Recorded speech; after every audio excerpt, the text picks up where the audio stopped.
So మన ఆర్మూర్లో అయితే మనం ఈరోజు ఆషాఢ మాసం లాస్ట్ సండే అని చెప్పేసి సెలబ్రేట్ చేసుకోవడానికి వెళ్తున్నాము. సో వీడియోని అయితే 2 పార్ట్స్ కిందగా పెడతాను, చూసేసి లైక్, షేర్, కామెంట్ చేసి చెప్పేయండి ఎలాగుందో. సో ఇప్పుడైతే మనం వెళ్ళబోతుంది ముత్యాలమ్మ గుడికి అయితే వెళ్ళేసాం. పిల్లలు అయితే దర్శనం చేసుకొని వచ్చేసి బయట కూర్చున్నారు, ఎందుకంటే లోపల చాలా పొగగా ఉంది. సాంబ్రాణి అవి అగరబత్తులు ఏవైతే ముట్టిస్తారు కదా, అవైతే బాగున్నాయని చెప్పేసి సో నేను లోపలికి వెళ్ళి ఒక చిన్న వీడియో తీసుకొని బయటకు వచ్చేసాను. సో అలాగే మా భార్య తను పూజ చేసుకొని తను కూడా బయటకు వచ్చేసింది. అలాగే మేము అక్కడ నల్లపోచమ్మ టెంపుల్ అని చెప్పేసి, ఆర్మూర్లో నల్లపోచమ్మ టెంపుల్ చాలా బాగుంటుంది.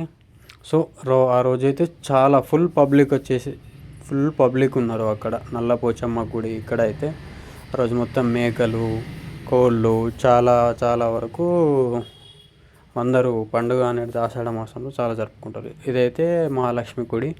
ఇక్కడ కూడా చాలా పబ్లిక్ రష్గా ఉన్నారు. సో వీడియో అనేది నేను చిన్నగా తీశాను, చిన్నగా పెడుతున్నాను. సో మీకు నచ్చినట్లయితే మీరు లైక్ చేసి, సబ్స్క్రైబ్ చేసి, షేర్ చేసి, కామెంట్ చేయండి ఎలా ఉందో.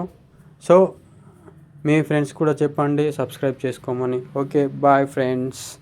సో ఇదైతే వీడియో ఈ రోజుకి, అంటే ఆ రోజు టైం దొరకలేక నేను ఈరోజు అయితే పెడుతున్నాను. సో అందుకోసం దేవుని అయితే చాలా మొక్కేసాను నేను, తొందరగా సబ్స్క్రైబర్లు అయితే పెరిగిపోవాలని చెప్పేసి.